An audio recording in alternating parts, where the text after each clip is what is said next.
शान्ताकारं भुजङ्गशयनं पद्मनाभं सुरेशं विश्वाधारं गगनसदृशं मेघवर्णशुभांगं लक्ष्मीकान्तं कमलनयनं योगिभिर्दानगम्यं वन्दे विष्णुं भवभयहरं सर्वलोकैकनाथम।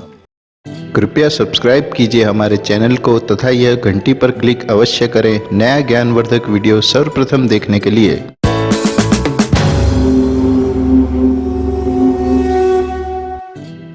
नमस्कार दोस्तों, मैं विनोद पांडे आपका हार्दिक स्वागत करता हूं आपके अपने YouTube चैनल पर। वैदिक विधान यह कहता है कि दशमी को एक आहार, एकादशी में निराहार तथा द्वादशी में एकाहार करना चाहिए। सनातन हिंदू पंचांग के अनुसार संपूर्ण वर्ष में 24 एकादशियां आती हैं, किंतु अधिक मास की एकादशियों को मिलाकर इनकी संख्या 26 हो जाती है। प्रत्येक एकादशियों का भिन्न भिन्न महत्व होता है तथा प्रत्येक एकादशियों की एक पौराणिक कथा भी होती है। एकादशियों को वास्तव में मोक्षदायिनी माना गया है। भगवान श्री विष्णु जी को एकादशी तिथि अति प्रिय मानी गई है, चाहे वह कृष्ण पक्ष की हो अथवा शुक्ल पक्ष की। इसी कारण एकादशी के दिन व्रत करने वाले प्रत्येक भक्तों पर प्रभु की अपार कृपा दृष्टि सदा बनी रहती है।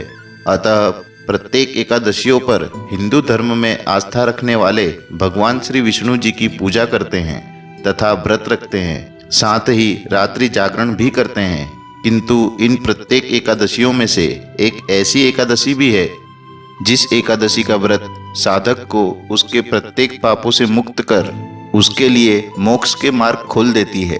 अतः चैत्र मास के कृष्ण पक्ष की एकादशी तिथि पर किया जाने वाला व्रत पाप मोचिनी एकादशी व्रत के नाम से जाना जाता है। इस एकादशी के दिन भगवान विष्णु जी के चतुर्भुज रूप का पूजन संपूर्ण विधि विधान के अनुसार करने पर व्रत के शुभ फलों में अति वृद्धि होती है। पाप मोचिनी एकादशी के महात्म के श्रवण व पठन करने मात्र से समस्त पाप एवं संकट नष्ट हो जाते हैं। पौराणिक मान्यताओं के अनुसार चैत्र कृष्ण पक्ष की एकादशी पापों को नष्ट करने वाली तिथि मानी गई है। स्वयं भगवान श्री कृष्ण जी ने इसके फल एवं महत्व को कुंती पुत्र के समक्ष प्रस्तुत किया था। पाप मोचिनी एकादशी का अर्थ पाप को नष्ट करने वाली एकादशी होता है। अतः पाप मोचिनी एकादशी के प्रभाव से मनुष्य के प्रत्येक पाप नष्ट हो जाते हैं। इस एकादशी की कथा के श्रवण तथा पठन मात्र से 1000 गोदान करने का फल प्राप्त होता है। इस पावन व्रत को निष्ठापूर्वक करने से ब्रह्म हत्या करने वाले, अगम्यागमन करने वाले, स्वर्ण चुराने वाले, मदपान करने वाले जैसे अनेक भयंकर पाप भी नष्ट किए जा सकते हैं तथा अंत में स्वर्ग लोक की प्राप्ति होती है। पाप मोचिनी एकादशी व्रत का पारण। एकादशी के व्रत की समाप्ति करने की विधि को पारण कहते हैं। कोई भी व्रत तब तक पूर्ण नहीं माना जाता जब तक उसका विधिवत पारण ना किया जाए। एकादशी व्रत के अगले दिन सूर्योदय के पश्चात पारण किया जाता है। ध्यान रहे, एकादशी व्रत का पारण द्वादशी तिथि समाप्त होने से पूर्व करना अति आवश्यक है। यदि द्वादशी तिथि सूर्योदय से पूर्व समाप्त हो रही हो तो एकादशी व्रत का पारण सूर्योदय के पश्चात ही करना चाहिए।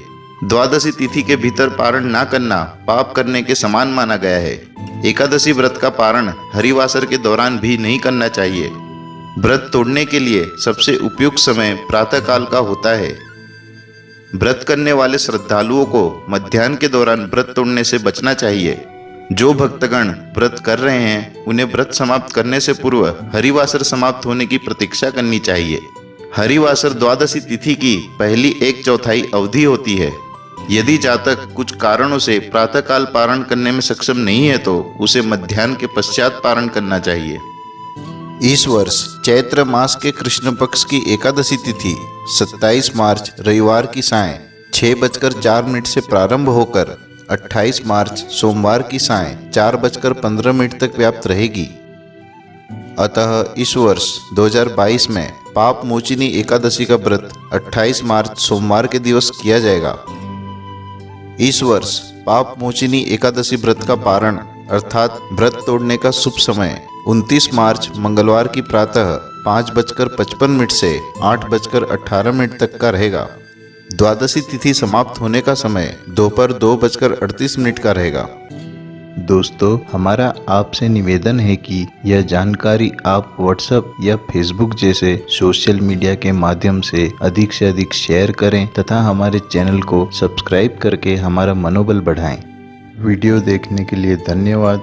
आशा करता हूँ हमारे द्वारा दी गई जानकारी आपको अच्छी लगी होगी। यदि आपका कोई सुझाव या प्रश्न है तो कमेंट बॉक्स में लिखकर हमें सूचित करें। भगवान आपको सफल बनाए तथा उज्जवल भविष्य प्रदान करे। धन्यवाद।